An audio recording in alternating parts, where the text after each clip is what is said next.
So, why do we worry so much? It's a question we all ask ourselves, right? But what if the clearest diagnosis for our modern anxiety wasn't written last year or even last decade, but over 2,000 years ago? We're about to dive into an ancient text that gives a breakdown of the human mind that feels like it was literally written for us today. I mean, think about it. We know our job is going to have stressful days. We know we'll eventually catch a cold. We know that sometimes plans just don't work out. None of this is a surprise. And yet, when these totally predictable things happen, they can kick off this cascade of anxiety. Why? Why does our mind react with so much stress to the simple, unavoidable fact that things change? It's a huge question. And to find an answer, we're going to turn to a very old, very wise source. It's an ancient text that gives a surprisingly precise explanation for why this feeling of worry just seems to stick around. This quote, it comes from a text called the Upādāparitassanā Sutta, which basically translates to the discourse on grasping and worry. Now, we're going to approach this not as scripture, but as this remarkable piece of early psychological analysis. It kicks off with this incredibly bold promise to explain the exact mechanism that creates worry and, just as importantly, how to switch it off. Okay, so let's get into the key idea here, grasping. What does it mean? The text defines it as that mental move we make when we fuse our sense of self with things that, are temporary by nature.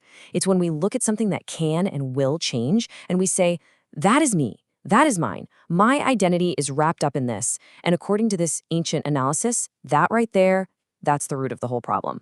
So, how does this grasping actually work in the real world? Well, the text suggests we're all kind of standing at a fork in the road, with two basic paths our minds can take. Let's look at the first path, the one that most of us are on by default, the one that leads straight to worry. And listen, this isn't a judgment, it's more like a technical term. An uninstructed worldling is really just anyone who hasn't trained their mind to spot this process of grasping while it's happening. You could call it the default human operating system, the way our minds just tend to work right out of the box. This slide really shows you the chain reaction. It's like a set of dominoes falling over. So look at step one. It all starts when we identify with something. We think, my healthy body is me. Then, bam, step two, the inevitable happens. That thing changes. We get sick. And that's the trigger. Step three, our consciousness gets totally preoccupied with that change. From there, it's a straight shot to step four, where worried thoughts bubble up and just take over, which leads to that final domino, step five, fear and distress. The key thing to see here is that this entire painful cycle gets kicked off by that first simple act of identification. So what kind of stuff do we grasp onto? The text lists these 5 big categories, but we can think of them in totally modern terms. There's our body, right, our physical health, our feelings like being happy or sad, our perceptions, which are basically our opinions and how we see the world, our mental formations, which are habits and thought patterns, and even consciousness itself, just our basic awareness. We grasp at all of these things, believing there's some kind of solid, permanent me. So that's the cycle of grasping that creates worry. And yeah, it's a pretty bleak picture.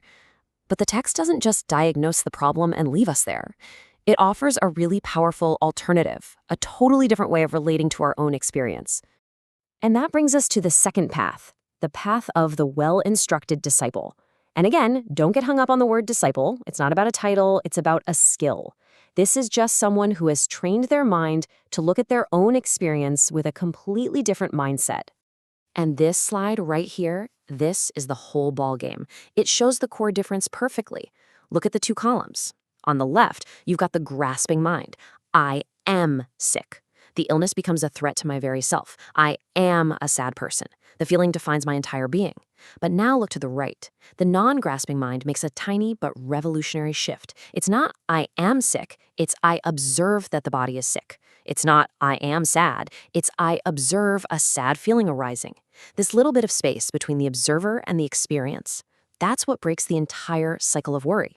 The event is exactly the same, but the inner relationship to it, completely different. So what's the big takeaway here? What does this all boil down to? Let's distill this into the single most powerful insight of this entire analysis. Here it is. This is the absolute key. The worry doesn't actually come from the change itself. It comes from our identification with the thing that is changing. It's not the illness or the sad feeling or the plan that fell through that is the ultimate source of our suffering. It's the mental act of clinging to them, of making them a part of our core identity that pours fuel on the fire of our anxiety. And this points us directly to where freedom from worry is found. According to this ancient way of thinking, it isn't about trying to control the world to stop things from changing. I mean, that's impossible, right? The key is internal. It's about changing our relationship to our own experiences, learning to watch them happen without being totally consumed by them. And of course, this whole line of thinking leaves us with a final, pretty provocative question. If this analysis holds water, if you are not defined by the constant shifting flow of your physical states, your emotions, or your thoughts, then what exactly are you? Something to chew on.